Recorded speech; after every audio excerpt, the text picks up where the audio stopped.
अगर यूएस और China tariff वार बढ़ता रहा तो दुनिया और इंडिया पे इसका क्या असर होगा? अगर आने वाले टाइम में यूएस और चाइना के बीच में जो ट्रेड वार चल रही है वो और भी ज्यादा इंटेंस हो जाती है, मतलब दोनों कंट्रीज एक दूसरे पर नए नए टैरिफ्स लगाते हैं, तो इसका असर सिर्फ उन दोनों पर नहीं बल्कि पूरी दुनिया पर पड़ेगा। तो आज हम बात करेंगे टैरिफ वार क्या है और इसका क्या इम्पैक्ट पड़ेगा ग्लोबली।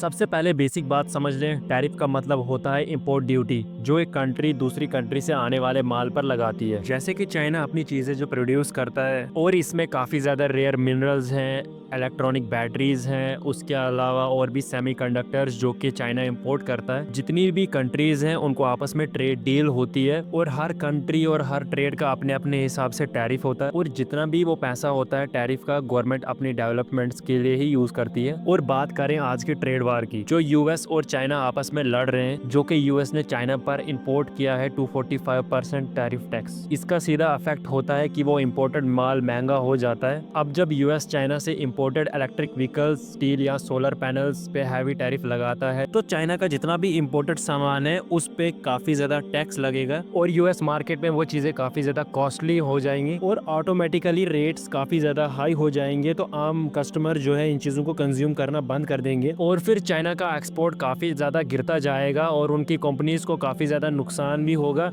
लेकिन कहानी यही खत्म नहीं होती है। जब दो बड़ी कंट्रीज जिनकी इकोनॉमीज दुनिया की टॉप इकोनॉमीज में आती हैं और वो आपस में ट्रेड फाइट करते हैं, उसका शॉक पूरे ग्लोबल मार्केट में महसूस होता है। सबसे पहला इम्पैक्ट होता है सप्लाई चेन्स पर। आज के टाइम में कोई भी प्रोडक्ट एक सिंगल कंट्री में नहीं बनता। रॉ मटेरियल कहीं से आता है और असेंबलिंग किसी और कंट्री में होती है, टेस्टिंग का भी कोई और जरिया होता है, देन जब फाइनली प्रोडक्ट रेडी होता है तो फिर उसको ड्रॉप किया जाता है मार्केट में। अगर यूएस और चाइना एक दूसरे से सामान लेना बंद कर दे या उस पे हैवी टैरिफ लगा दे तो वो चेन टूट जाती है। फिर या तो प्रोडक्ट्स डिले हो जाते हैं या उनकी कॉस्ट बढ़ जाती है। ग्लोबल इकोनॉमी में इन्फ्लेशन का प्रेशर बढ़ जाता है। जब चीजें महंगी होती हैं तो लोग कम खरीदते हैं। जब डिमांड घटती है तो जाहिर सी बात है प्रोडक्शन भी ऑलरेडी कम हो जाती है और कई कंपनीज तो ले ऑफ करने लग जाती हैं।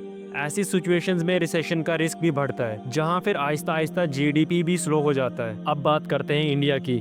हमारे लिए इस ट्रेड वार में दोनों साइड्स हैं, रिस्क भी है और अपॉर्चुनिटी भी। रिस्क इसलिए क्योंकि इंडिया काफ़ी सारी चीज़ें चाइना से एक्सपोर्ट करता है, जैसे electronic parts, solar panels, EV batteries, chemicals वगैरह। अगर यूएस चाइना की लड़ाई बड़ी हो गई और चाइना अपने ट्रेड रूट्स या पॉलिसीज चेंज करे तो इंडिया को इनडायरेक्टली नुकसान हो सकता है, जैसे कि इंपोर्टिंग की कॉस्ट बढ़ सकती है, ईवी या सोलर सेक्टर का प्रेशर आ सकता है और फिर इन्वेस्टमेंट डिसीजंस में डिले भी हो सकता है। लेकिन दूसरी तरफ ये बहुत बड़ी अपॉर्चुनिटी भी हो सकती है, क्योंकि अगर वेस्टर्न कंट्रीज चाइना से दूरी बनाना चाहते हैं तो उन्हें किसी अल्टरनेटिव की जरूरत पड़ेगी और इंडिया एक प्रॉमिसिंग ऑप्शन है। China plus one strategy already active है, जिसमें कंपनीज मैन्युफैक्चरिंग के लिए इंडिया जैसे देशों में शिफ्ट कर रही हैं। अगर इंडिया अपनी पॉलिसी स्मार्टली मैनेज करे, जैसे इंफ्रास्ट्रक्चर्स इंप्रूव करे, इजी ऑफ डूइंग बिजनेस बनाए रखे और ट्रेड एग्रीमेंट्स को ज्यादा से ज्यादा एक्सपेंड करें, तो हम ग्लोबल सप्लाई चेन का एक स्ट्रॉन्ग पार्ट बन सकते हैं। एक और एडवांटेज इंडिया के पास है, अपना न्यूट्रल डिप्लोमेटिक पोजीशन, मतलब कि दोनों कंट्रीज में किसी एक की भी साइड बायस नहीं रहना। अब मालूम नहीं ये ट्रेड वार कब तक चलती रहेगी और भी बहुत सारी डेवलपमेंट्स आती रहेंगी। आप क्या सोचते हो इसके बारे में? अपनी राय जरूर कमेंट बॉक्स में बता देना। मिलते हैं आपसे किसी और एक नई इंपॉर्टेंट वीडियो में, तब तक दीजिए हमें इजाजत। सब्सक्राइब करना ना भूलें। अल्लाह हाफिज, बाय बाय, अस्सलाम वालेकुम।